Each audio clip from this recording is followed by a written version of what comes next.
Halo sahabatku. Selamat datang kembali di rumah kita, channel Cerita Momo. Apa kabar kalian hari ini? Semoga hati kalian selalu kuat dan bahagia, ya. Sahabatku, pernahkah kalian merasa sudah memberikan seluruh hidup dan pengorbanan kalian untuk keluarga, tapi balasannya justru penghinaan dan air mata? Bayangkan rasanya didorong oleh suami sendiri hingga jatuh tersungkur. Sementara ibu mertua yang selama ini kalian hormati, justru tertawa puas dan berkata kalau kalian pantas diperlakukan seperti itu.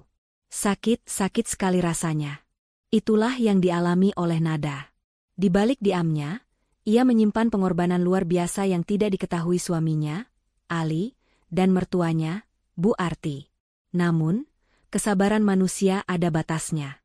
Saat air mata Nada menetes terakhir kalinya, saat itulah penyesalan terbesar dalam hidup Ali dan ibunya dimulai.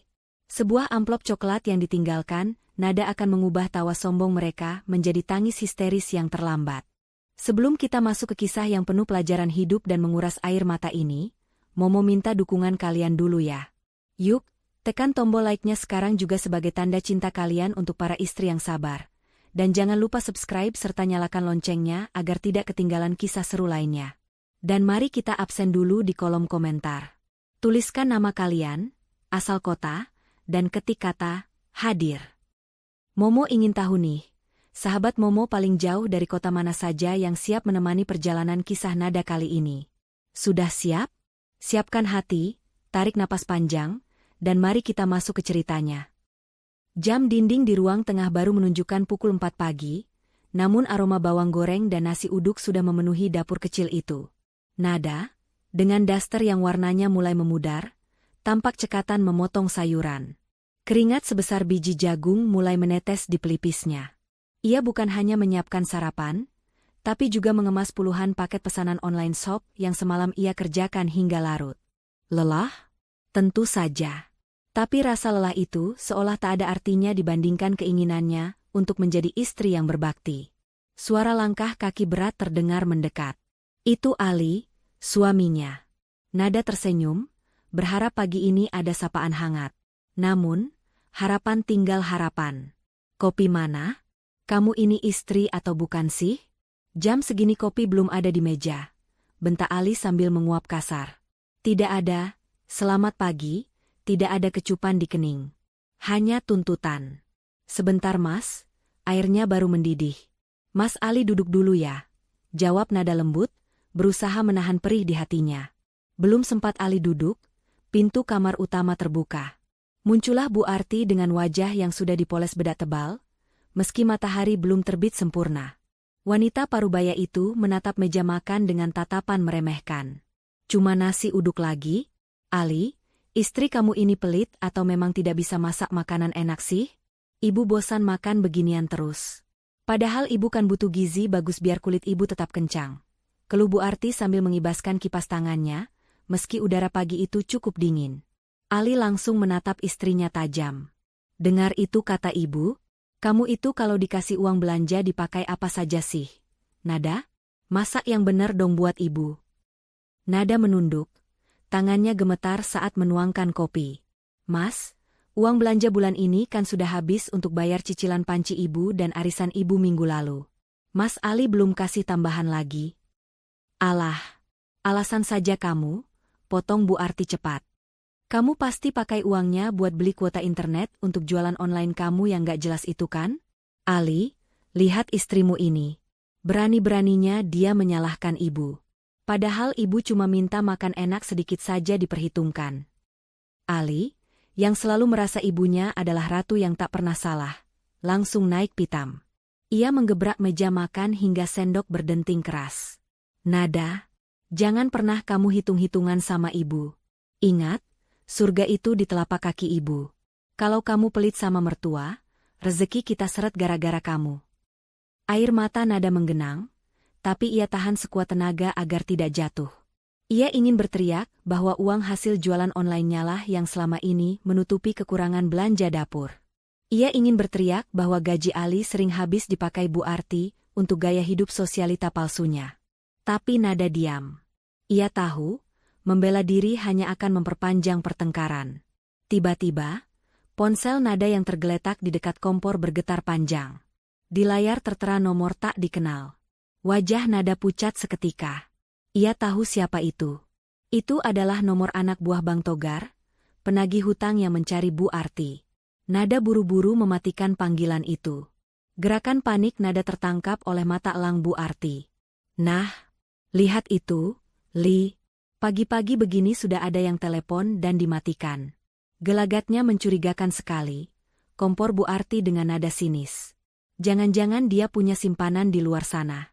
Makanya dia nggak peduli sama kita. Siapa yang telepon?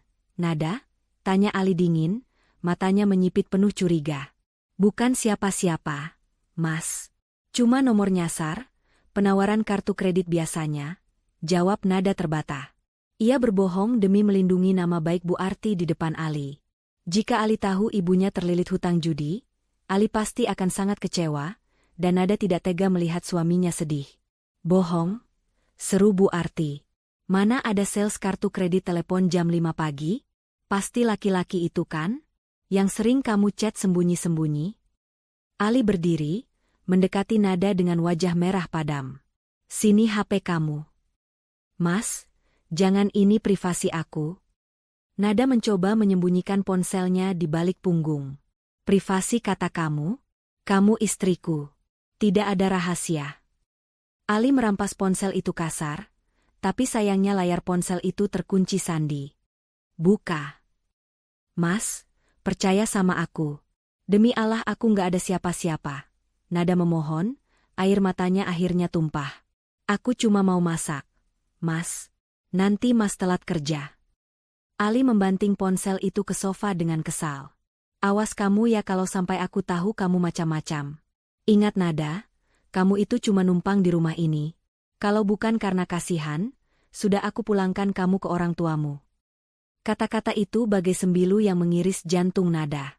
Rumah ini, padahal Nada yang diam-diam membayar pajak bumi dan bangunannya tahun ini agar tidak disita, menggunakan uang tabungan terakhirnya. Tapi di mata mereka, ia hanya parasit. Bu Arti tersenyum penuh kemenangan di balik punggung Ali. Ia berhasil mengalihkan isu uang belanja dan membuat Ali membenci istrinya lagi. Sudah Li, berangkat saja. Nanti ibu sarapan di luar saja sama teman-teman sosialita ibu. Makan masakan istri kamu bikin selera makan ibu hilang, ucap Bu Arti sambil mematut diri di cermin. Ali mengangguk patuh pada ibunya, lalu menatap Nada dengan tatapan jijik sebelum melangkah keluar tanpa pamit. Nada menatap punggung suaminya yang menjauh, lalu beralih menatap Bu Arti yang sedang asyik selfie. Dalam hati Nada berbisik lirih, sampai kapan aku bisa menahan rahasia ini sendirian? Ya Allah, kuatkan bahu ini. Ponsel Nada kembali bergetar. Sebuah pesan masuk dari nomor tak dikenal itu. Bu Nada, tolong sampaikan ke mertua ibu. Bunganya sudah berjalan. Kalau hari ini tidak ada cicilan, kami akan datang ke rumah. Nada meremas dadanya yang sesak. Ia sendirian dalam badai yang diciptakan orang lain. Matahari siang itu bersinar terik, seolah ikut memanaskan suasana di komplek perumahan yang padat itu. Sebuah taksi berhenti tepat di depan pagar rumah Ali yang catnya mulai mengelupas. Dari dalam taksi, keluarlah Bu Arti dengan gaya bak selebriti papan atas. Kacamata hitam bertengger di hidungnya, dan di lengan kanannya, bergelayut sebuah tas tangan berwarna merah menyala yang masih terbungkus plastik transparan sebagian. Beberapa tetangga yang sedang menyapu halaman menoleh. Bu Arti sengaja berjalan lambat, memastikan semua mata tertuju padanya. Wah, Bu Arti, tas baru lagi nih, celetuk Bu RT yang kebetulan lewat membawa kantong belanjaan. Bu Arti tertawa renyah, tawa yang dibuat-buat agar terdengar elegan. Ah, biasa saja Bu RT. Ini oleh-oleh dari teman arisan sosialitas saya. Katanya model terbaru yang lagi hits di Paris. Ya namanya rezeki, ada saja jalannya. Ucapnya sombong dengan dagu terangkat, padahal semua orang tahu tas itu dibelinya di butik barang tiruan dengan harga yang mencekik leher untuk ukuran dompet Ali. Nada mengintip dari balik tirai jendela ruang tamu dengan dada bergemuruh. Keringat dingin membasahi telapak tangannya. Ia baru saja menerima surat peringatan dari PLN. Tagihan listrik membengkak bulan ini karena Bu Arti selalu menyalakan AC di kamarnya 24 jam non-stop, bahkan saat beliau tidak ada di rumah. Belum lagi tagihan air yang menunggak 2 bulan. Saat Bu Arti melenggang masuk rumah, ia melempar tas barunya ke sofa, tepat di sebelah tumpukan baju yang sedang dilipat Nada. Aroma parfum menyengat memenuhi ruangan sempit itu. Nada, ambilkan ibu air es sirup jeruk. Panas sekali di luar, kulit ibu rasanya mau terbakar. Perintah Bu Arti tanpa menoleh, sibuk mengagumi tas barunya sambil bersenandung kecil. Nada meletakkan baju yang dipegangnya perlahan. Ia memberanikan diri. Bu, maaf, barusan petugas PLN lewat, katanya kalau besok tidak dibayar, listrik rumah kita akan diputus sementara. Uang belanja dari Mas Ali sudah minus. Bu, boleh Nada pinjam uang ibu sedikit untuk bayar listrik? Nanti kalau Mas Ali gajian, Nada ganti. Senandung Bu Arti terhenti seketika. Wajah sumringahnya berubah menjadi awan mendung yang gelap dan menakutkan. Ia menatap Nada seolah menantunya itu baru saja meminta ginjalnya, bukan meminta uang untuk keperluan rumah. Pinjam? Kamu bilang pinjam? Hei, Nada. Kamu itu istri, manajer keuangan rumah tangga. Masa urusan listrik receh begitu saja minta ke mertua? Kemana uang gaji Ali? Pasti kamu pakai foya-foya beli skincare kan? Atau kamu kasih ke orang tuamu diam-diam? Tuduh Bu Arti dengan suara melengking yang menyakitkan telinga. Demi Allah, Bu, Nada tidak pernah beli skincare. Bedak Nada saja sudah mau habis tidak Nada beli lagi. Uang Mas Ali bulan ini habis karena ibu minta dibelikan gamis baru minggu lalu untuk kondangan. Ingatkan Bu? Harganya 700.000.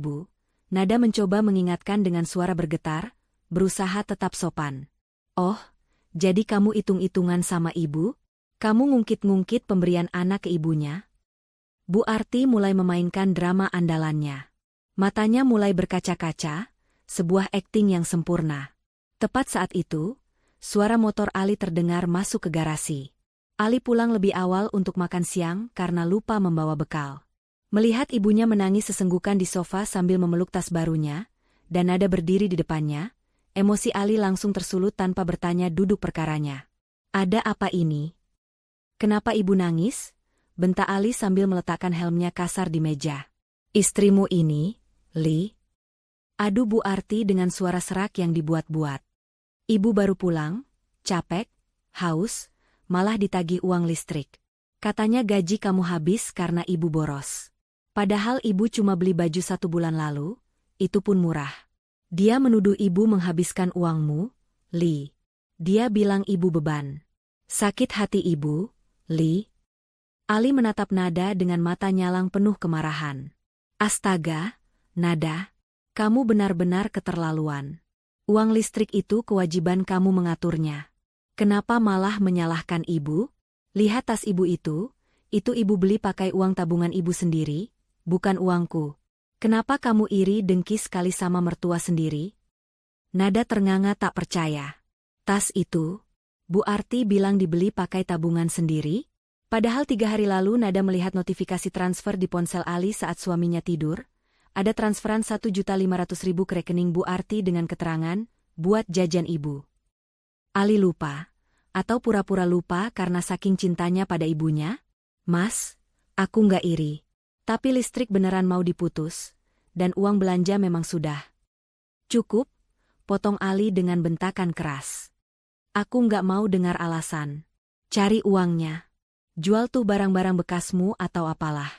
Jangan bebankan ibu. Aku pulang mau makan tenang, malah diajak ribut. Ali membimbing ibunya masuk ke kamar ber-AC itu, meninggalkan Nada sendirian di ruang tamu yang pengap. Pintu kamar dibanting keras di depan wajah Nada. Nada merosot duduk di lantai. Air matanya menetes, tapi segera ia hapus kasar. Ia teringat pesan ancaman dari anak buah Bang Togar tadi pagi. Bukan hanya listrik yang harus dibayar hari ini. Hutang judi online Bu Arti sudah jatuh tempo. Jika tidak dibayar sore ini, penagih hutang akan datang ke rumah dan Ali akan tahu segalanya. Jika Ali tahu ibunya berjudi, rumah tangga ini akan hancur, dan Bu Arti pasti akan memutarbalikkan fakta lagi, mungkin menuduh Nada yang menjerumuskannya. Nada menarik napas panjang, menekan rasa sakit di dadanya. Ia berjalan gontai menuju kamarnya, membuka laci terbawah lemari pakaiannya yang tersembunyi di balik tumpukan kain perca. Di sana, terselip sebuah buku tabungan tua berwarna biru. Itu adalah tabungan warisan dari almarhumah ibunya. Uang, keramat, yang seharusnya ia gunakan untuk melanjutkan kuliah spesialis kedokteran yang tertunda, mimpi terbesarnya yang ia kubur demi menjadi istri Ali. Maafkan Nada, Bu, bisik Nada pada foto almarhumah ibunya di dompet. Nada harus pakai uang ini lagi. Nada nggak mau Mas Ali malu kalau penagih hutang datang teriak-teriak di depan rumah. Biar Nada yang tanggung ini semua. Dengan langkah berat, Nada mengambil buku tabungan itu. Ia beralasan pada Ali lewat pesan singkat hendak ke warung sebentar. Padahal, kakinya melangkah jauh menuju bank di ujung jalan raya, di bawah terik matahari yang menyengat. Di depan teller bank, tangan Nada gemetar saat mengisi formulir penarikan. Jumlah yang ia tulis tidak sedikit. 5 juta rupiah.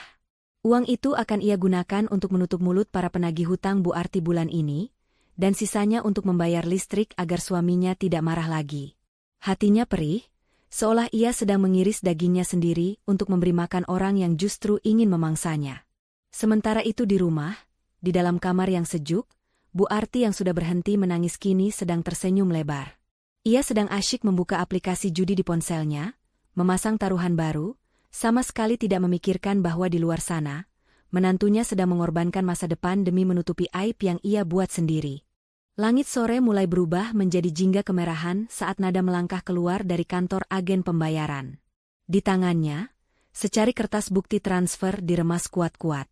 5 juta rupiah telah melayang dalam sekejap. 200.000 untuk token listrik, dan sisanya ludes ditransfer ke rekening atas nama Togar Wijaya, si rentenir yang meneror ponselnya sejak pagi. Helaan napas panjang keluar dari bibir Nada yang pucat. Setidaknya, untuk bulan ini, rahasia busuk Bu Arti masih aman tertutup rapat. Ali tidak perlu tahu bahwa ibunya adalah pecandu judi slot yang mengerikan. Nada tidak langsung pulang. Ia berjalan kaki menuju sebuah kafe eksklusif di pusat kota, tempat yang sangat kontras dengan penampilannya yang sederhana. Sandal teplek yang solnya mulai tipis dan tas kain yang warnanya memudar membuat satpam di pintu depan sempat menatapnya curiga. Namun, tatapan itu berubah hormat seketika saat seorang pelayan berpakaian rapi tergopoh-gopoh menyambut Nada. "Mari, Bu Nada. Bapak sudah menunggu di ruang VIP," sapa pelayan itu sopan. Nada mengangguk lemah dan mengikuti langkah pelayan itu menuju ruangan kaca di sudut yang privat. Di sana, duduk seorang pria parubaya berwibawa dengan setelan jas abu-abu mahal yang memancarkan aura kekuasaan.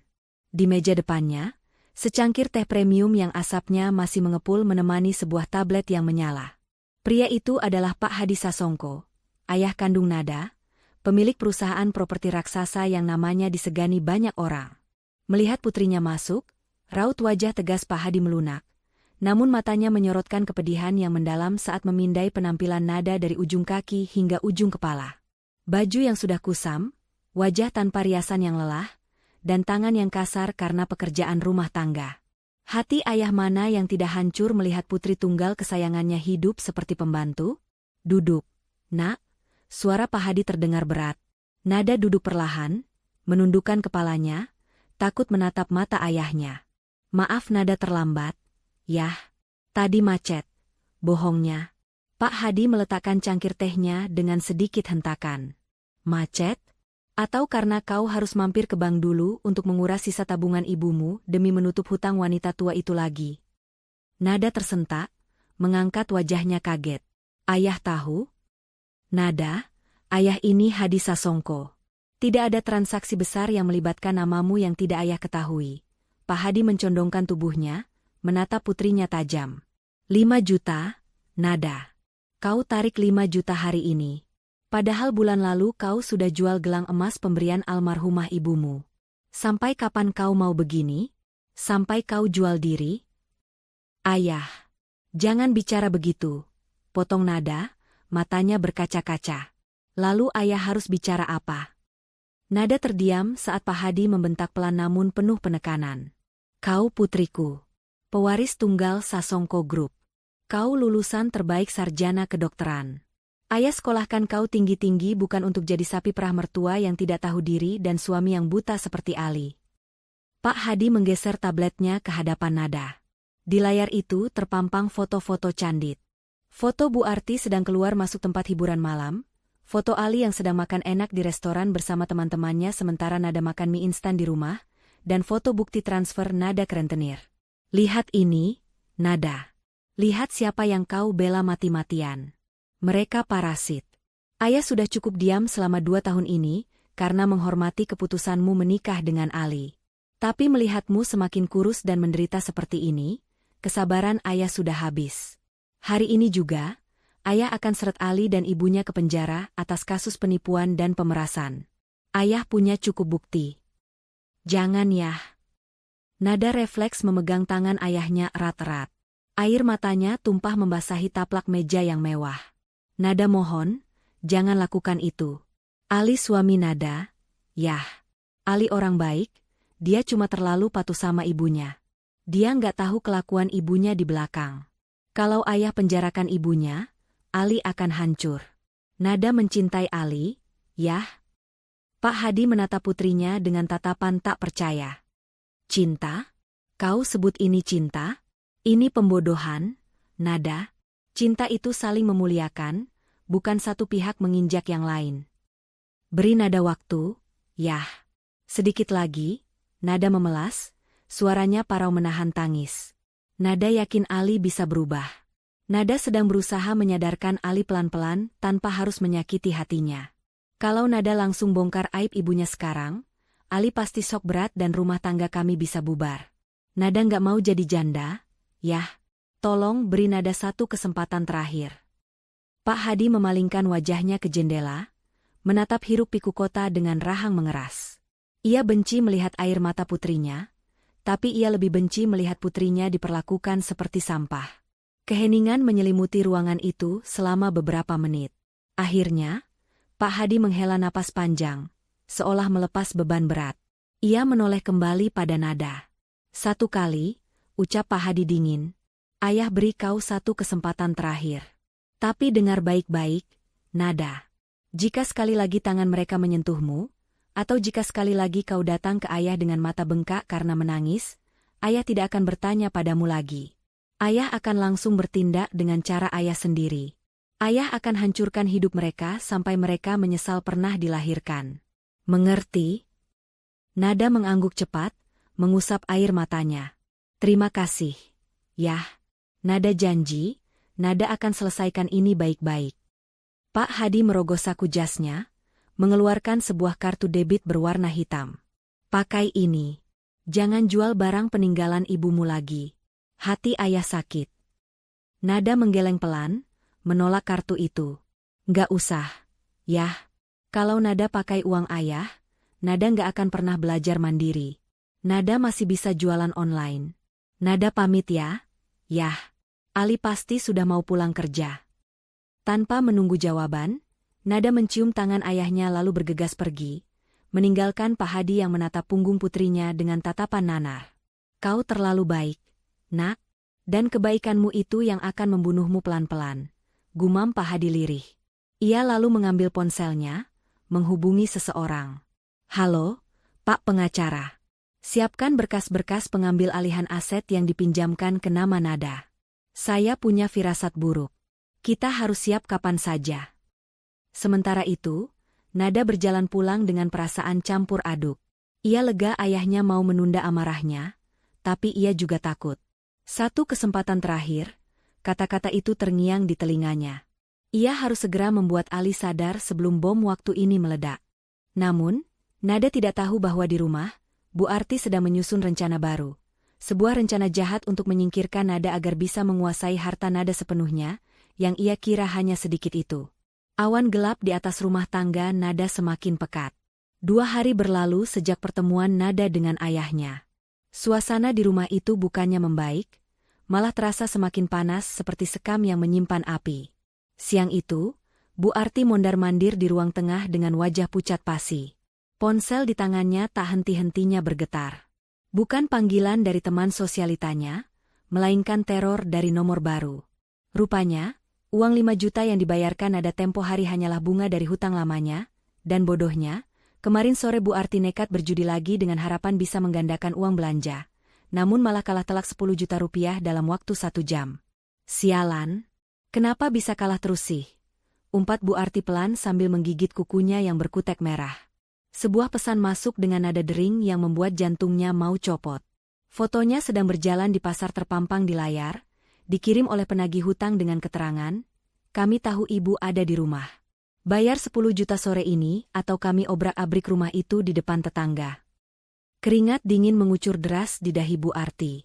Ia tidak punya uang sepeser pun. Jika penagih hutang datang dan Ali tahu ia berjudi lagi, tamatlah riwayatnya. Ali mungkin penurut, tapi Ali sangat membenci perjudian karena trauma masa kecil ayahnya dulu. Otak licik Bu Arti berputar cepat. Ia harus mencari kambing hitam. Ia harus membuat keributan lain agar kedatangan penagih hutang nanti, jika benar terjadi, bisa ia manipulasi sebagai kesalahan orang lain. Dan target paling empuk, tentu saja Nada. Tepat pukul 5 sore, suara motor Ali terdengar memasuki halaman. Bu Arti buru-buru berlari ke dapur, mengambil bawang merah, dan mengoleskannya sedikit ke bawah matanya. Dalam sekejap, matanya memerah dan berair.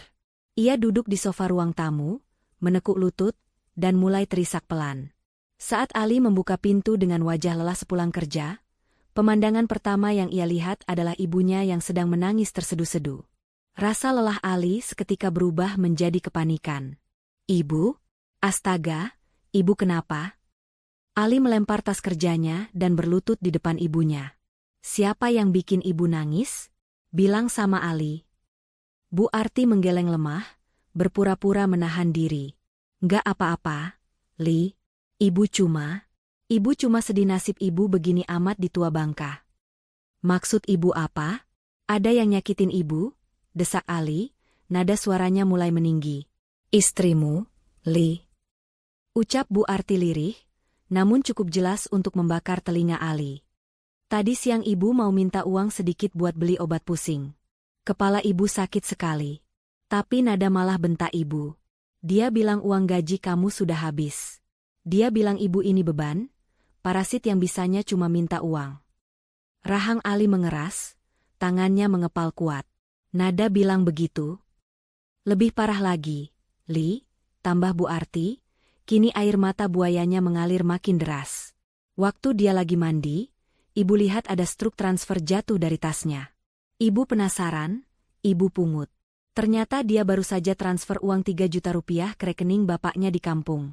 Bayangkan, Li. Dia bilang ke kamu uang habis buat bayar listrik dan belanja, padahal dia kirim uang hasil keringat kamu buat bapaknya yang miskin itu. Pantas saja kita nggak pernah punya tabungan." Darah Ali mendidih sampai ke ubun-ubun. Cerita karangan Bu Arti masuk akal baginya. Selama ini ia merasa gajinya lumayan, tapi selalu cepat habis. Ternyata, pikirnya, selama ini ia memberi makan keluarga Nada, sementara ibunya sendiri harus mengemis untuk beli obat. Ali tidak tahu fakta sebenarnya bahwa Pak Hadi Sasongko, ayah Nada, adalah konglomerat yang bisa membeli perusahaan tempat Ali bekerja detik ini juga. Ali buta oleh hasutan ibunya. "Kurang ajar," desis Ali. "Aku kerja banting tulang sampai lembur, dia malah jadi maling di rumah sendiri." "Ibu takut, Li." Bu Arti memeluk lengan anaknya, menyembunyikan senyum liciknya. "Ibu takut kalau kamu tegur dia bakal ngadu yang enggak-enggak. Tadi saja dia ngancam, kalau ibu bilang ke kamu, dia bakal pergi dari rumah ini dan bawa semua barang-barangnya." "Biarin dia pergi. Istri durhaka kayak gitu nggak pantas dipertahanin," bentak Ali. Di saat emosi Ali sedang di puncak, pintu depan terbuka. Nada masuk dengan langkah gontai sambil membawa kantong kresek berisi sayuran murah yang ia beli di pasar kaget. Wajahnya lelah tapi ia tersenyum melihat suaminya sudah pulang. "Mas Ali sudah pulang? Tumben cepat," sapa Nada lembut. Namun, sambutan hangat itu dibalas dengan tatapan yang seolah ingin membunuh. Ali berdiri perlahan, matanya merah menyala menatap Nada. Bu Arti di belakang Ali, menatap Nada dengan tatapan mengejek seolah berkata, "Mampus kau." "Mas, kenapa liatin aku gitu?" tanya Nada bingung, merasakan atmosfer yang tidak enak. Tanpa aba-aba, Ali menyambar tas tangan Nada yang tersampir di bahunya, menariknya kasar hingga tali tas itu putus. "Mas, apa-apaan sih?" pekik Nada kaget. Ali menumpahkan semua isi tas Nada ke lantai. Dompet, recehan, bedak yang sudah retak, dan beberapa nota pengiriman barang berhamburan. Ali mengacak-acak barang-barang itu dengan kakinya seperti orang kesetanan. Mana buktinya? Mana struk transfernya? Teriak Ali menggema di seluruh ruangan. Nada gemetar ketakutan, mundur beberapa langkah hingga punggungnya menabrak tembok. Struk apa, Mas? Demi Allah aku nggak ngerti. Jangan bawa-bawa nama Tuhan, penipu, bentak Ali, telunjuknya menuding tepat di depan hidung Nada. Ibu bilang kamu transfer uang jutaan buat bapakmu kan? Kamu curi uangku buat kasih makan keluargamu kan? Jawab. Astagfirullah, Mas. Itu fitnah. Bapakku nggak butuh uang kita, Mas. Bapakku. Halah. Masih mau sombong bilang bapakmu nggak butuh uang? Potong Bu Arti cepat, takut Nada keceplosan soal kekayaan ayahnya. Kalau nggak butuh, kenapa kamu transfer diam-diam? Mengaku saja, Nada. Kamu mau bikin anak saya bangkrut kan? Nada menatap mertuanya dengan tatapan tak percaya. Teganya wanita itu memutarbalikkan fakta setelah Nada melunasi hutang-hutangnya. Bu, Nada baru saja bayar hutang ibu 2 hari yang lalu, kenapa ibu tega begini? Nada mencoba membela diri, suaranya parau. Hutang apa? Jangan ngarang cerita kamu. Sergah Ali, yang tentu saja lebih percaya ibunya. Ibu nggak pernah punya hutang. Kamu yang maling, teriak maling. Dasar wanita ular. Ali maju selangkah lagi, napasnya memburu. Emosinya sudah tidak terkontrol. Nada terpojok, tidak ada jalan lari. Ia melihat kebencian yang begitu dalam di mata suaminya, kebencian yang ditanam oleh wanita yang selama ini Nada lindungi kehormatannya.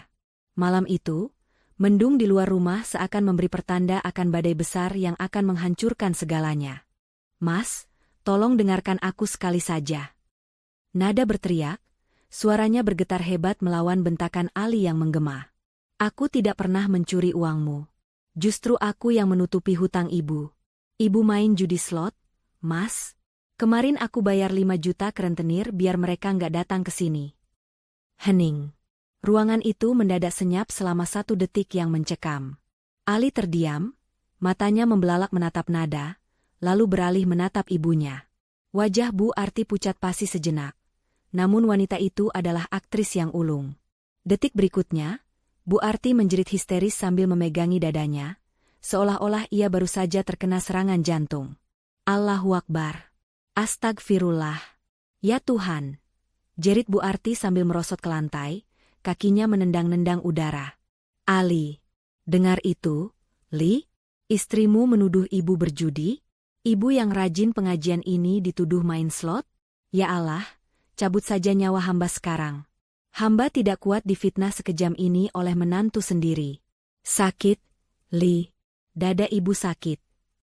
Akting Bu Arti sukses besar. Keraguan di mata Ali lenyap seketika, digantikan oleh kemurkaan yang jauh lebih besar dari sebelumnya. Wajahnya merah padam, urat-urat lehernya menonjol keluar. Bagi Ali, ibunya adalah wanita suci, dan tuduhan Nada barusan adalah penghinaan paling keji yang tak termaafkan. Jaga mulutmu, wanita iblis. Ali maju menerjang Nada. Mas, demi Allah aku punya buktinya. Di HP ibu ada aplikasinya. Nada berusaha mundur, tapi punggungnya sudah mentok tembok. Diam. Ali mencengkeram bahu Nada dengan kuat, kuku-kukunya menancap di kulit Nada yang tertutup daster tipis. Kamu sudah maling uangku. Sekarang mau mematikan karakter ibuku? Kamu mau ibuku mati jantungan? Hah? Mas, sakit. Rintih Nada. Sakit? Lebih sakit mana sama hati ibuku? Tanpa bisa menahan emosinya lagi, Ali mengayunkan tangannya dan mendorong tubuh Nada sekuat tenaga. Dorong. Tubuh mungil Nada terhempas keras. Ia kehilangan keseimbangan. Kakinya tersandung kaki meja ruang tamu. Brak. Suara benturan terdengar ngilu. Dahi Nada menghantam ujung meja kayu jati yang lancip, sebelum tubuhnya jatuh terjerembab ke lantai keramik yang dingin. Au. Nada mengerang tertahan. Pandangannya berkunang-kunang. Rasa perih yang menyengat menjalar di dahinya. Saat ia menyentuh keningnya, tangannya basah oleh cairan hangat berwarna merah. Darah segar mengalir, menetes ke lantai putih. Ali terengah-engah, dadanya naik turun. Ia melihat darah di kening istrinya. Ada sedikit rasa kaget di matanya, tangannya yang tadi mendorong nada kini gemetar. Ia tidak bermaksud melukai fisik, hanya ingin memberi pelajaran. Namun, ego dan gengsinya terlalu tinggi untuk menolong. Ia hanya berdiri mematung, menunggu reaksi nada. Sementara itu, Bu Arti yang melihat nada jatuh berdarah bukannya merasa bersalah atau takut, malah perlahan menghentikan tangisan palsunya. Melihat Ali yang masih diam terpaku dan tidak melihat ke arahnya, Bu Arti menyunggingkan senyum miring yang mengerikan. Ia bangkit dari lantai, berjalan mendekati nada yang masih tersungkur memegangi kepalanya. Bu Arti menunduk sedikit, memastikan suaranya terdengar jelas oleh nada, namun samar bagi Ali. Puas banget lihatnya, desis Bu Arti dengan mata melotot penuh kebencian. Kau memang pantas mendapatkan perlakuan itu. Rasain. Siapa suruh kau berani melawan aku? Sekarang rasakan akibatnya. Nada mengangkat wajahnya perlahan. Darah masih mengalir di pelipisnya, melewati pipi, dan menetes ke dagu. Ia menatap Bu Arti, lalu beralih menatap Ali. Ali masih diam. Tidak ada kata maaf. Tidak ada uluran tangan. Suaminya itu justru membuang muka, seolah jijik melihat darah istrinya sendiri. Urus lukamu sendiri. Jangan manja. Itu hukuman buat istri yang durhaka sama mertua, ucap Ali dingin, lalu berbalik badan memapah Bu Arti. Ayo Bu, kita masuk kamar. Jangan hiraukan dia, biar dia mikir.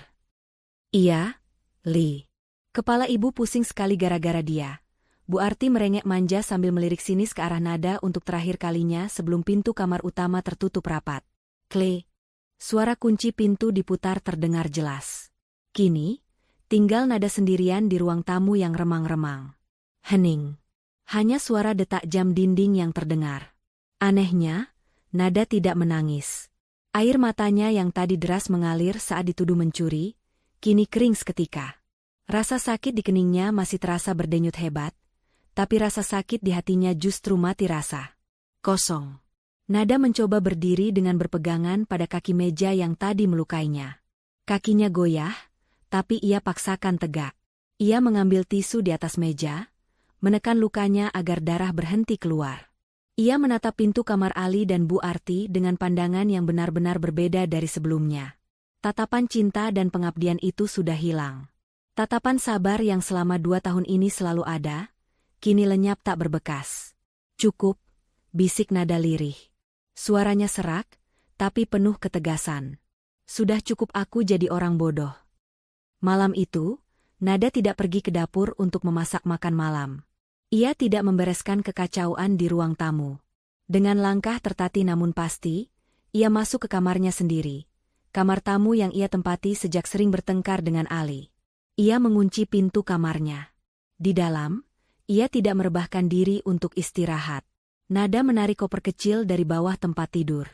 Matanya menatap lurus ke depan, dingin dan tanpa emosi. Malaikat di rumah itu telah mematahkan sayapnya sendiri, dan memutuskan untuk pergi selamanya. Malam itu, rumah kontrakan tipe 36 yang biasanya riuh oleh suara televisi atau omelan Bu Arti, kini senyap bagai kuburan. Jam dinding menunjukkan pukul 2 dini hari. Di luar, angin malam berhembus kencang, menggoyangkan dahan pohon mangga yang bergesekan dengan genteng, menciptakan suara decitan yang ngilu. Di kamar utama, Ali berbaring telentang menatap langit-langit kamar yang remang. Matanya sulit terpejam. Bayangan darah segar yang mengalir di pelipis Nada tadi sore, terus berputar di kepalanya seperti kaset rusak. Hatinya gelisah. Ada sedikit rasa bersalah yang menyelinap di sudut nuraninya. Bagaimanapun, Nada adalah wanita yang ia nikahi 2 tahun lalu, wanita yang selalu mencium tangannya setiap pagi meski ia sering membentaknya. Ali menoleh ke samping. Bu Arti tidur mendengkur dengan pulasnya, mulutnya sedikit terbuka. Wajah ibunya tampak begitu damai, seolah tak ada beban dosa sedikitpun setelah membuat menantunya terluka. Apa aku keterlaluannya, Bu? Bisik Ali pelan, lebih kepada dirinya sendiri. Ia perlahan bangkit dari kasur, berniat mengintip ke ruang tamu atau mengetuk pintu kamar Nada. Ia ingin memastikan luka di kepala Nada tidak parah. Namun, baru saja kakinya menyentuh lantai, suara serak Bu Arti terdengar. Rupanya ibunya tidak benar-benar tidur lelap. Mau kemana kamu, Li? Tanya Bu Arti tanpa membuka mata. Mau lihat Nada sebentar, Bu? Tadi darahnya lumayan banyak. Takut dia kenapa-napa. Nanti tetangga dengar repot. Elak Ali, menyembunyikan kekhawatirannya dengan alasan gengsi. Halah, biarkan saja. Gumam Bu Arti sambil mengubah posisi tidurnya memunggungi Ali. Itu cuma luka kecil. Dia itu lagi drama, Li. Sengaja biar kamu kasihan dan luluh. Kalau kamu datangi dia sekarang, dia bakal besar kepala. Dia bakal merasa menang. Biarkan dia introspeksi diri malam ini. Besok pagi juga dia sudah sibuk di dapur lagi sambil minta maaf sama ibu. Ali terdiam.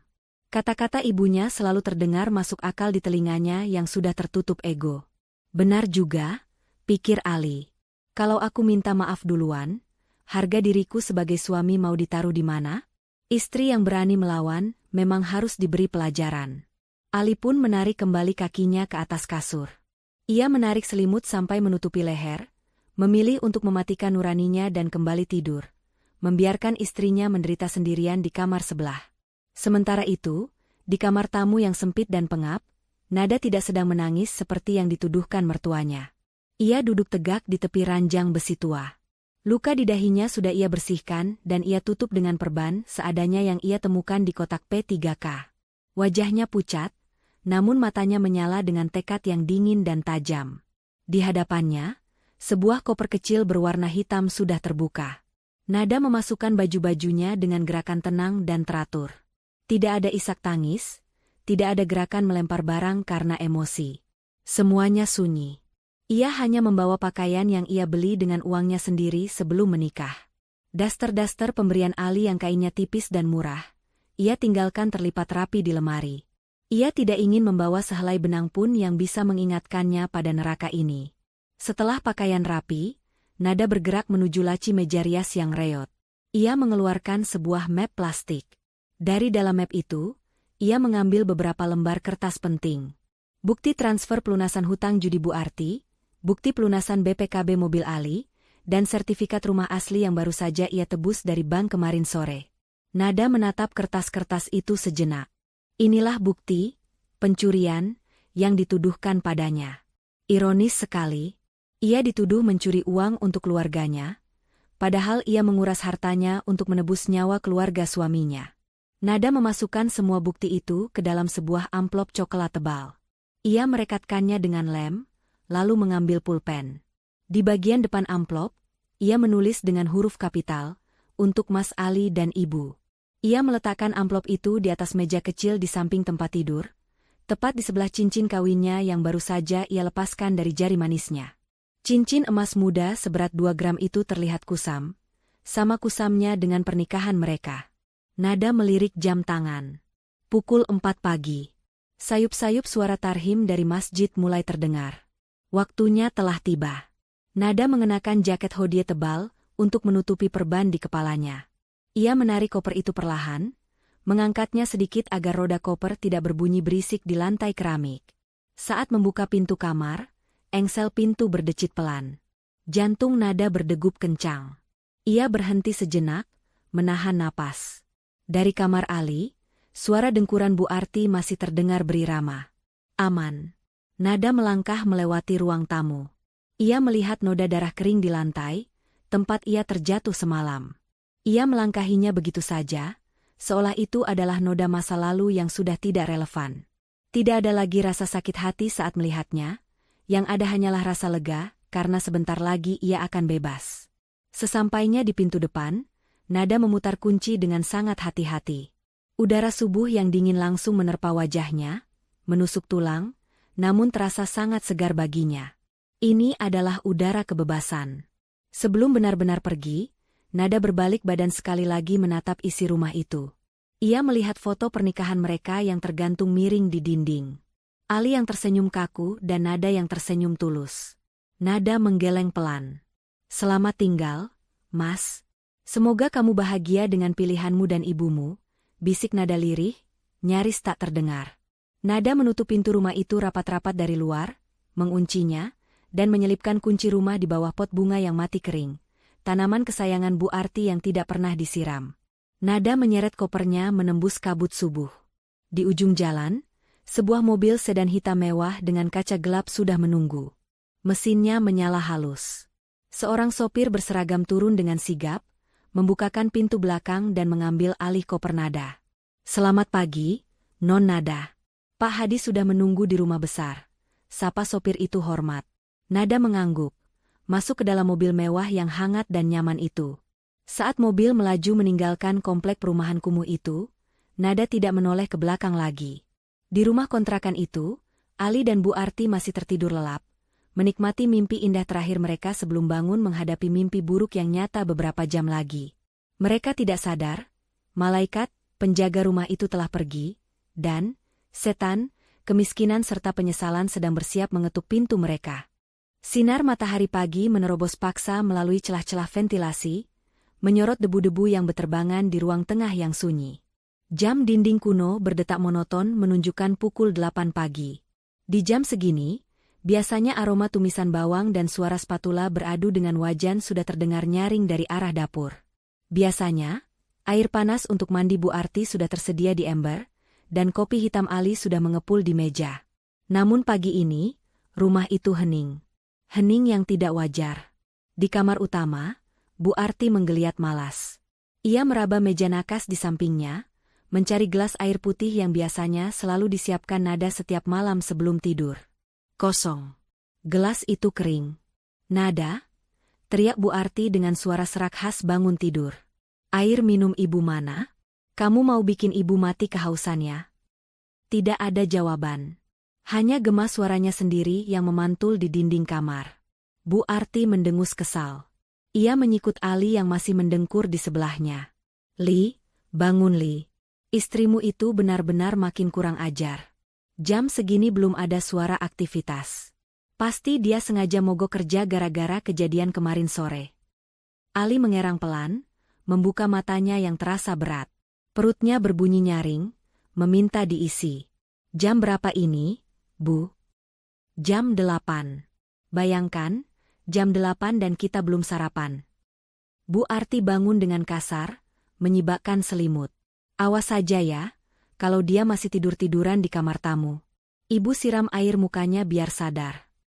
Ali bangun dengan kepala yang sedikit pening. Ingatan tentang dorongan kasar dan darah di pelipis Nada kemarin sore kembali terlintas sekilas, tapi rasa laparnya lebih mendominasi daripada rasa bersalahnya. Ia berjalan gontai mengikuti ibunya keluar kamar. Pemandangan di luar kamar membuat kening Ali berkerut. Ruang tengah berantakan. Bekas tumpahan isi tas Nada kemarin sore masih berserakan di lantai, belum disapu. Noda darah kering di dekat meja juga masih ada, berubah warna menjadi coklat tua yang mengerikan. "Lihat itu, Li," tunjuk Bu Arti berapi-api. "Rumah kayak kapal pecah. Dia nggak bersin sama sekali dari semalam? Dasar istri pemalas. Mentang-mentang luka sedikit saja, manjanya selangit." Ali melangkah menuju dapur. Kompor dingin. Rich cooker kosong. Piring kotor bekas makan malam Ali semalam, yang ia beli di luar, masih menumpuk di wastafel. Tidak ada tanda-tanda kehidupan. "Nada?" panggil Ali, suaranya menggema keras. Emosinya mulai naik. Ia benci diabaikan. Ia benci ketidaknyamanan ini.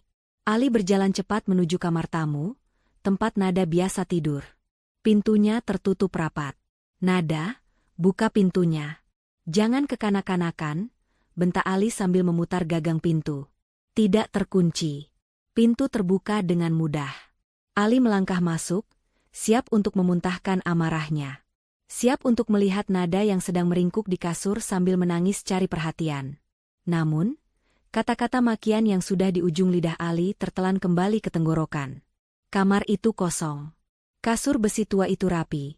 Spraynya kencang tanpa kerutan, seolah tidak ada yang menidurinya semalam. Bantal tersusun tegak. Selimut terlipat sempurna di ujung kasur. "Mana dia?" tanya Bu Arti yang muncul di belakang Ali, menjulurkan lehernya penasaran. "Ke pasar kali? Atau kabur ke rumah tetangga buat jelek-jelekin kita?" Ali tidak menjawab. Matanya terpaku pada lemari pakaian plastik di sudut kamar. Pintunya sedikit terbuka.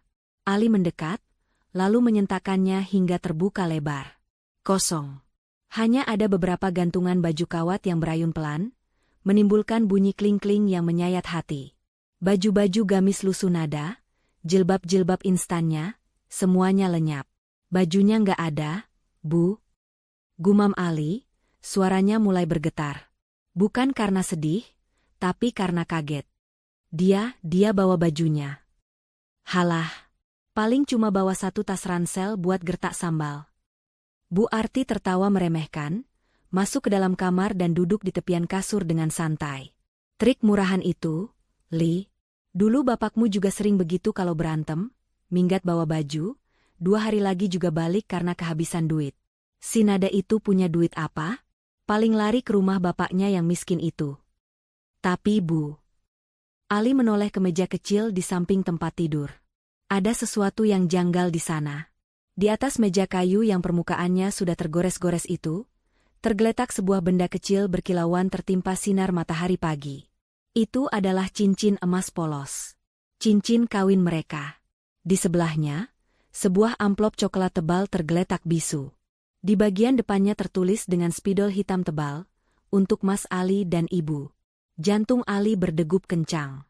Tiba-tiba, rasa lapar di perutnya hilang, digantikan oleh rasa mual yang aneh. Firasat buruk mulai merayapi tengkuknya. Ali mengambil cincin itu dengan tangan gemetar. Cincin itu terasa dingin di kulitnya. Dia ninggalin cincin kawinnya. Bu, ucap Ali pelan, matanya menatap nanar benda bundar itu. Bu Arti mendengus, merebut cincin itu dari tangan Ali dan menggigitnya pelan untuk mengecek keasliannya. Ah, emas muda. Dijual juga nggak seberapa harganya. Dasar drama queen. Dia pikir dengan ninggalin cincin ini kita bakal nangis-nangis sujud minta dia balik? Mimpi. Bu, jangan begitu. Ali merasa ibunya kali ini keterlaluan, tapi ia tidak berani membantah lebih keras. Tatapan Ali beralih ke amplop coklat itu. Ini apa isinya? Ali meraih amplop itu. Terasa berat dan tebal. Paling surat cinta picisan. Atau tagihan hutang bapaknya yang mau dibebankan ke kita, celetuk Bu Arti sinis. Buka saja, Li. Kita lihat omong kosong apa yang dia tulis sebelum minggat. Tangan Ali bergerak perlahan membuka perekat amplop itu. Suara kertas yang disobek terdengar sangat nyaring di ruangan yang sunyi itu. Srek. Ali merogoh isinya. Ia menarik keluar tumpukan kertas itu. Kertas pertama yang ia lihat adalah sebuah sertifikat tanah berwarna hijau dengan lambang Garuda emas. Sertifikat rumah yang mereka tempati ini. Mata Ali membelalak. Napasnya tercekat. Ini sertifikat rumah kita, Bu. Suara Ali tercekat. Kenapa bisa ada di dia? Bukannya ini masih di bank? Bukannya aku gadaikan buat modal usaha temanku yang gagal itu? Ali membalik lembar berikutnya. Sebuah kwitansi resmi dari bank dengan cap lunas berwarna merah menyala. Tertera di sana, pelunasan kredit agunan rumah atas nama Ali. Jumlah, 150 juta rupiah. Dibayar oleh Nada Sasongko. Ali mundur selangkah, kakinya lemas. Kertas-kertas itu nyaris lepas dari tangannya.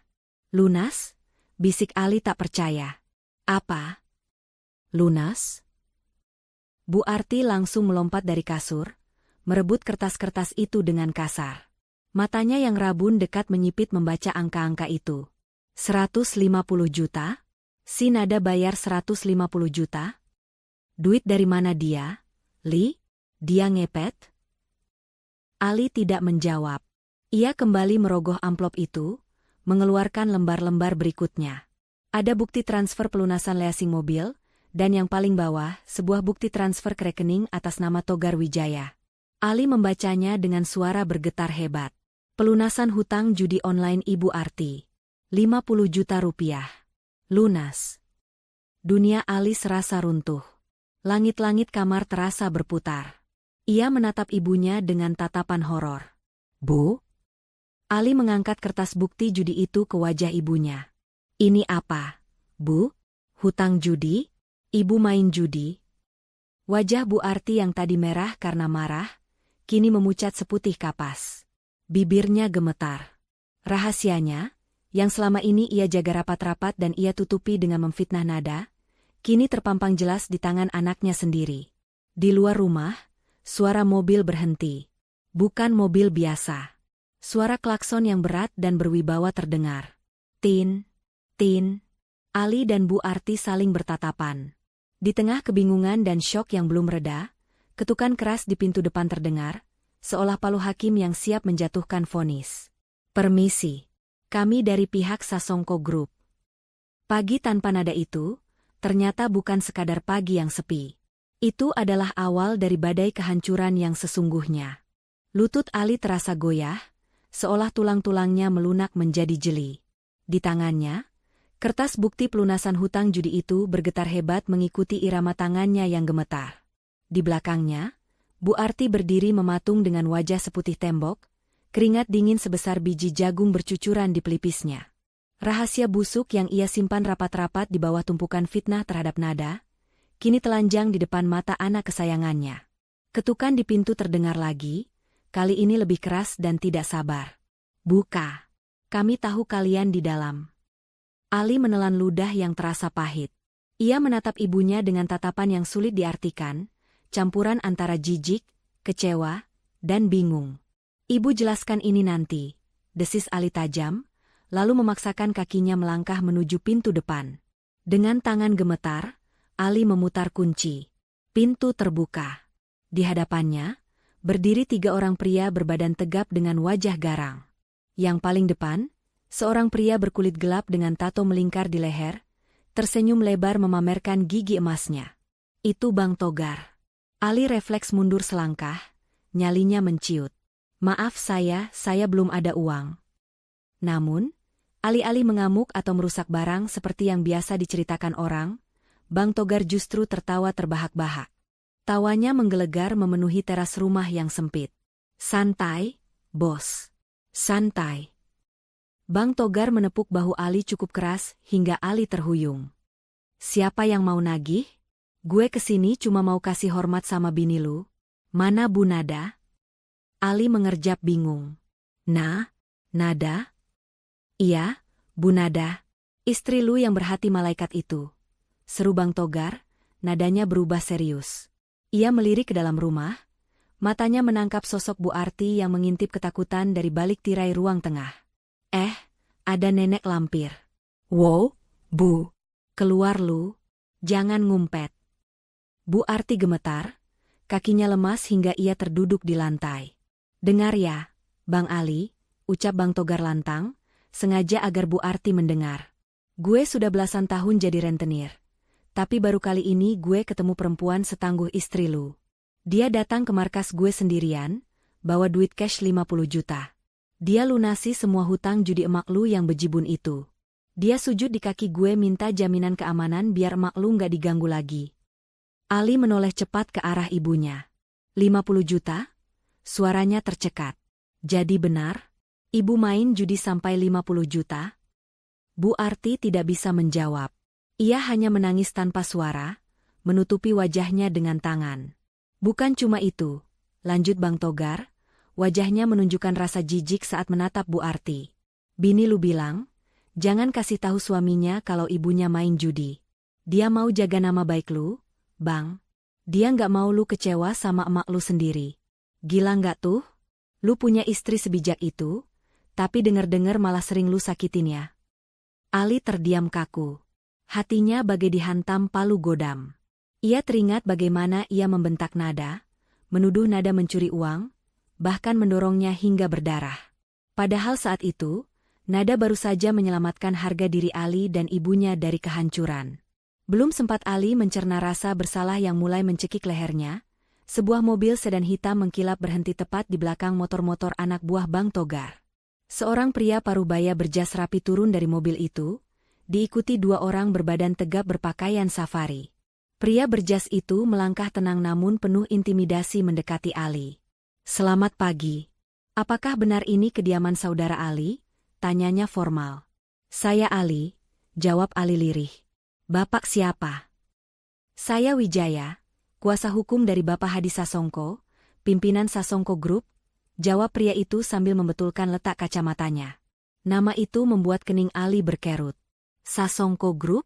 Itu adalah nama perusahaan induk tempat Ali bekerja sebagai staf administrasi. Kenapa pengacara pemilik perusahaan datang ke rumah kontrakan kumuh ini? Ada urusan apa ya? Pak, apa saya dipecat? Tanya Ali panik. Urusan pemecatan itu nanti urusan HRD, jawab Pak Wijaya dingin. Saya kesini diutus langsung oleh Pak Hadi untuk mengambil aset perusahaan yang selama ini dipinjamkan kepada putri beliau. Putri beliau? Aset? Ali semakin bingung. Otaknya yang sudah kusut semakin buntu. Bapak salah alamat mungkin. Di sini cuma ada saya, istri saya Nada, dan ibu saya. Tidak ada putri Pak Hadi Sasongko. Pak Wijaya menatap Ali dengan pandangan merendahkan, seolah Ali adalah makhluk paling bodoh di muka bumi. Ia mengeluarkan sebuah map dari tas kerjanya. Saudara Ali, apakah Anda benar-benar tidak tahu siapa wanita yang Anda nikahi dan Anda jadikan pembantu selama 2 tahun ini? Jantung Ali berdegup kencang tak beraturan. Firasat buruk itu datang lagi, kali ini lebih kuat. Nada? Bisik Ali. Benar, potong Pak Wijaya tegas. Nada Sasongko. Putri tunggal dan pewaris satu-satunya dari Bapak Hadi Sasongko. Istri yang Anda sia-siakan itu adalah anak dari pemilik perusahaan tempat Anda mencari nafkah. Dunia Ali seketika berputar. Lututnya benar-benar menyerah. Ia jatuh terduduk di lantai teras yang kotor. Nada, anak Pak Hadi? Anak bos besarnya? Orang terkaya di kota ini? Tidak mungkin. Gumam Ali, matanya kosong. Nada itu yatim piatu, dia bilang orang tuanya petani di kampung. Itu karena Nona Nada ingin dicintai apa adanya, bukan karena hartanya. Bentak Pak Wijaya, hilangnya kesabaran melihat kebodohan di depan matanya. Tapi apa balasan Anda? Anda dan ibu Anda memperlakukannya seperti sampah. Pak Hadi sudah memantau semuanya. Kesabarannya habis saat tahu putrinya pulang pagi ini dengan luka sobek di kepala akibat didorong suaminya sendiri. Di dalam rumah, tangis Bu Arti pecah. Meraung-raung. Bukan karena menyesal, tapi karena ketakutan setengah mati membayangkan ia telah menghina anak konglomerat yang bisa melenyapkannya dalam sekejap. Sekarang, mana kunci mobil Honda Civic itu? Tagih Pak Wijaya sambil menunjuk mobil yang terparkir di garasi sempit Ali. Mobil yang selama ini Ali banggakan sebagai hasil jerih payahnya, padahal Nada yang diam-diam membayar cicilannya menggunakan uang ayahnya. Itu mobil saya. Ali mencoba mempertahankan sisa-sisa egonya, meski suaranya terdengar menyedihkan. Mobil Anda? Anda menunggak cicilan 6 bulan, Saudara Ali. Nona Nada yang melunasinya kemarin. Dan sesuai perintah Nona Nada, mobil itu ditarik karena dia tidak sudi barang yang dia lunasi dipakai untuk mengantar jemput wanita penjudi seperti ibu Anda. Pak Wijaya memberi isyarat pada 2 pengawal di belakangnya.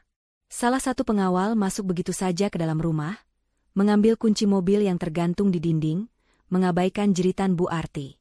Mulai detik ini, semua fasilitas dicabut, ucap Pak Wijaya sambil berbalik badan. Sebelum masuk ke mobil, ia menoleh sekali lagi pada Ali yang masih terduduk lemas di lantai seperti onggokan sampah. Oh iya, satu lagi. Siapkan pengacara terbaikmu, Ali. Pak Hadi tidak akan membiarkan laki-laki yang sudah melukai putri kesayangannya lolos begitu saja. Tuntutan perceraian dan tuntutan pidana atas kekerasan dalam rumah tangga akan sampai di meja Anda besok pagi. Mobil mewah itu melaju pergi, diikuti rombongan Bang Togar yang menggeleng-gelengkan kepala prihatin melihat kebodohan Ali. Tinggallah Ali sendirian di teras. Matahari pagi bersinar terik, tapi Ali merasa kedinginan hingga ke tulang sumsum. Ia menatap garasi yang kini kosong melompong. Hatinya lebih kosong lagi. Nada? Panggil Ali lirih, air matanya menetes membasahi pipi. Ia baru sadar, ia telah membuang berlian permata demi menggenggam batu kerikil yang penuh lumpur. Dan kini, berlian itu telah pergi, membawa serta cahaya hidupnya, meninggalkan Ali dalam kegelapan yang ia ciptakan sendiri. Dari dalam rumah, suara Bu Arti terdengar memanggil-manggil namanya dengan panik. Ali? Ali? Gimana ini, Li? Kita bakal dipenjara? Li? Lakukan sesuatu, Li? Ali menutup telinganya rapat-rapat. Untuk pertama kalinya dalam hidupnya, suara ibunya terdengar seperti suara sirene kehancuran yang memekakan telinga. Suasana di dalam rumah kontrakan itu kini terasa jauh lebih mencekam daripada kuburan. Ali masih duduk bersimpu di teras, menatap jejak ban mobil mewah yang membawa pergi harga dirinya. Di belakangnya, Bu Arti mondar-mandir seperti setrikaan panas, wajahnya yang luntur oleh air mata dan keringat membuatnya terlihat menyedihkan. "Li, kamu jangan diam saja dong," jerit Bu Arti, mengguncang bahu anaknya kasar. "Kejar mereka, Li, kejar Nada. Kita harus minta maaf sekarang juga. Kalau Pak Hadi benar-benar menuntut kita, Ibu bisa mati di penjara. Li, Ibu nggak mau tua di sel." Ali menepis tangan ibunya pelan. Tenaganya hilang. "Kejar pakai apa, Bu? Mobil sudah ditarik. Motor Ali rusak. Kita mau lari mengejar mobil mewah itu. Pakai ojek. Pakai taksi. Apa saja." Bu Arti histeris, mengacak-acak rambutnya yang sudah kusut. "Kamu harus ngomong sama Nada. Rayu dia, Li. Dulu dia cinta mati sama kamu. Bilang kalau Ibu hilaf. Bilang kalau kita akan berubah. Pokoknya seret dia pulang ke sini." "Berubah?" Ali tertawa getir, tawa yang terdengar sumbang. Ia mendongak menatap ibunya dengan tatapan nanar. "Ibu baru mau berubah karena tahu dia kaya raya? Kemarin waktu dia jualan online buat bayar hutang judi Ibu malah hina dia. Ibu malah fitnah dia maling. Ya itu kan karena Ibu nggak tahu." Bela Bu Arti tak mau kalah. "Sudahlah, jangan bahas yang lalu. Sekarang nasib kita di ujung tanduk. Ayo kita ke rumah Pak Hadi sekarang." Dengan terpaksa, Ali menuruti kemauan ibunya. Bukan karena ingin kembali, tapi karena rasa bersalah yang begitu besar menghantuinya. Ia ingin melihat wajah Nada sekali lagi, meski hanya untuk mengucapkan kata maaf yang mungkin tak akan didengar. Mereka berdua pergi menggunakan angkutan umum yang panas dan sesak. Sepanjang perjalanan, Bu Arti terus menggerutu kepanasan dan menutupi wajahnya dengan selendang, takut dikenali orang sebagai mertua durhaka yang baru saja dilabrak rentenir. Ali hanya diam, menatap kosong ke jalanan macet. Ponsel di saku Ali bergetar. Sebuah email masuk.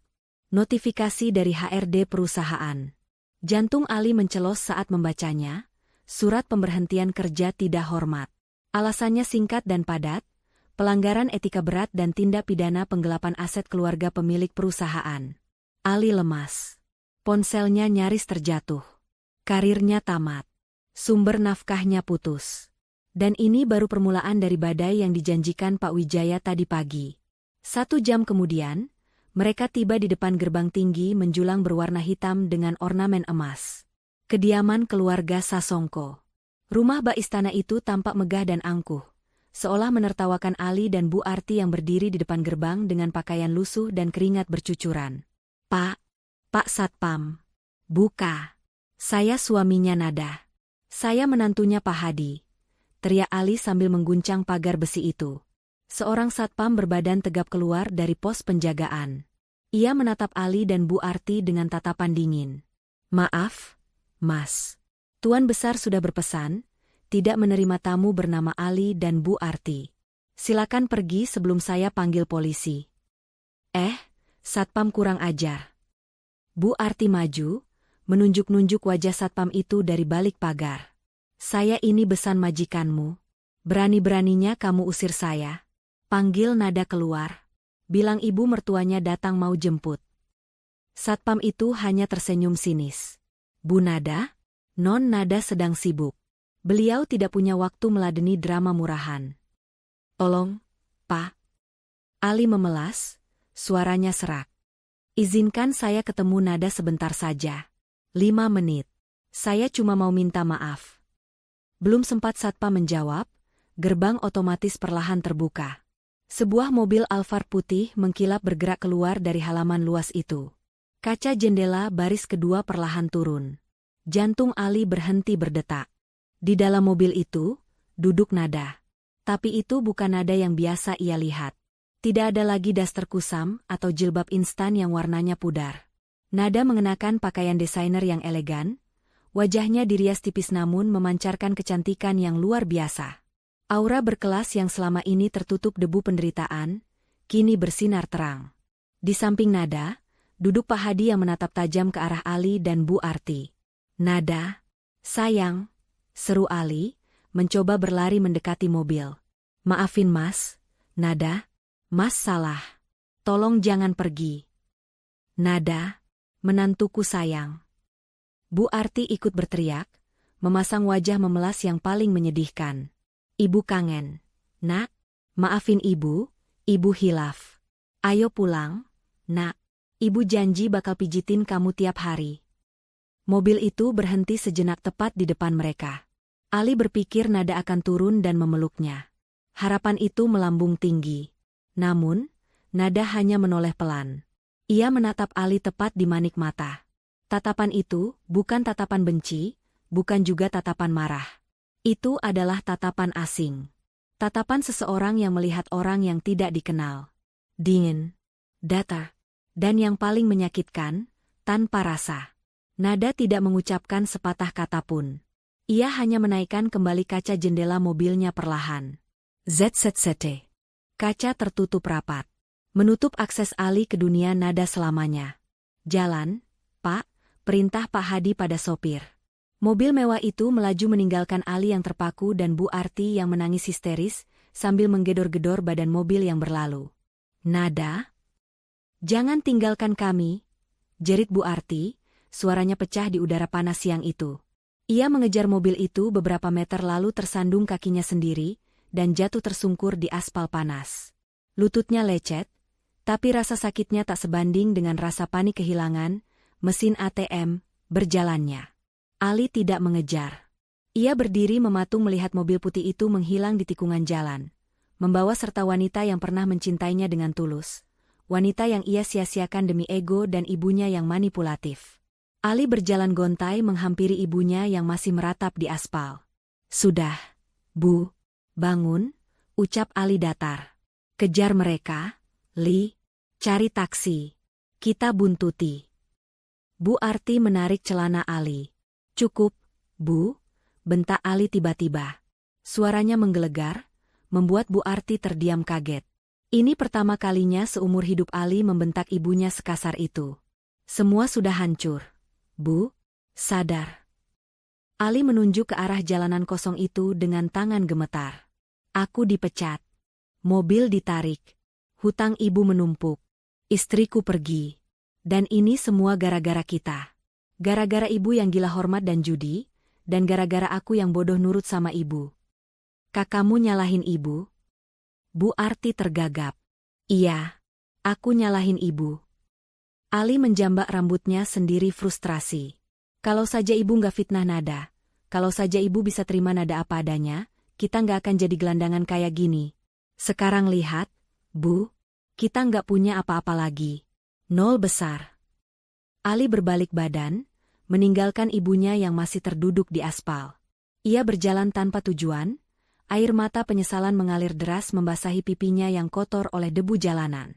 Di kejauhan, langit mendung mulai menggantung, seolah ikut berduka atas kebodohan seorang suami yang terlambat menyadari bahwa ia telah membuang berlian ke dalam lumpur, dan kini lumpur itu menenggelamkannya perlahan. Babak kehancuran mereka baru saja dimulai, sementara babak baru kehidupan Nada sedang lepas landas menuju angkasa. 3 bulan berlalu sejak hari kehancuran itu. Roda kehidupan berputar dengan sangat cepat dan kejam bagi mereka yang tidak pandai bersyukur. Di sebuah peta kontrakan sempit di pinggiran kota yang kumuh, aroma obat-obatan bercampur bau lembab menyeruak ke udara. Tidak ada lagi AC dingin, tidak ada lagi kasur empuk, apalagi tas-tas branded tiruan. Yang ada hanya kasur busa tipis yang digelar di lantai semen. Di atas kasur itu, Bu Arti terbaring lemah. Tubuh yang dulu gemuk dan segar karena perawatan mahal, kini kurus kering. Mulutnya miring ke kiri, dampak dari serangan stroke ringan yang menghantamnya tepat seminggu setelah mereka diusir dari kontrakan lama dan Ali digugat cerai oleh pengacara keluarga Sasongko. Matanya yang dulu selalu memandang sinis, kini hanya bisa menatap langit-langit kamar yang bocor dengan pandangan kosong dan berair. Pintu kontrakan terbuka. Ali masuk dengan pakaian kotor penuh debu semen. Ia baru saja pulang dari lokasi proyek bangunan. Tangan halusnya yang dulu hanya memegang pulpen dan mouse komputer, kini kasar dan kapalan karena mengaduk pasir dan mengangkut batu bata. "Makan, Bu," Ucap Ali datar sambil meletakkan bungkusan nasi uduk polos tanpa lauk di samping ibunya. Bu Arti berusaha bicara, tapi suaranya hanya keluar seperti erangan tidak jelas. Ali. Jangan banyak bicara dulu, Bu. Nanti tensi ibu naik lagi. Obat ibu sudah habis, Ali belum ada uang buat beli lagi. Mandor baru bayar minggu depan, potong Ali sambil menyuapi ibunya dengan sendok plastik. Ada rasa perih yang menyayat hati Ali setiap melihat kondisi ibunya. Dulu, ia menuruti semua kemauan ibunya karena ingin berbakti. Tapi bakti yang salah tempat itu justru menjerumuskan mereka berdua ke dalam jurang kemiskinan ini. Andai dulu Ali bisa tegas. Andai dulu Ali membela Nada. Uhuk. Bu Arti tersedak. Nasi berhamburan dari mulutnya. Ali menghela napas panjang, membersihkan mulut ibunya dengan tisu toilet yang kasar. Tiba-tiba, pandangan Ali tertuju pada televisi tabung kecil milik tetangga sebelah yang suaranya terdengar jelas karena tembok kontrakan mereka yang tipis. Bahkan Ali bisa mengintip sedikit lewat jendela yang terbuka. Siaran berita siang sedang berlangsung. Pemirsa, hari ini Putri Tunggal Konglomerat Hadi Sasongko, Dr. Nada Sasongko, resmi berangkat ke London untuk melanjutkan pendidikan spesialis bedah saraf sekaligus mengembangkan cabang bisnis medis Sasongko Group di Eropa. Sendok di tangan Ali terjatuh. Ali bergegas lari keluar kontrakan, mendekat ke jendela tetangga untuk melihat layar televisi itu lebih jelas. Jantungnya berdegup kencang seolah mau meledak. Di layar kaca itu, terlihat Nada. Cantik. Sangat cantik. Ia mengenakan mantel musim dingin berwarna krem yang elegan, rambutnya tertata rapi, dan wajahnya bersinar cerah. Tidak ada lagi bekas luka di dahinya. Tidak ada lagi mata panda karena kurang tidur mengurus pesanan online. Nada berdiri di samping Pak Hadi, tersenyum ramah pada wartawan. Seorang wartawan menyodorkan mikrofon. Bu Nada, apa motivasi terbesar Anda mengambil langkah besar ini setelah sekian lama vakum dari dunia kedokteran? Nada tersenyum. Senyum yang dulu selalu menyambut Ali saat pulang kerja, namun kini terasa sangat jauh. Motivasi saya adalah masa lalu, jawab Nada tenang di televisi. Saya pernah berada di titik di mana saya melupakan impian saya demi orang lain.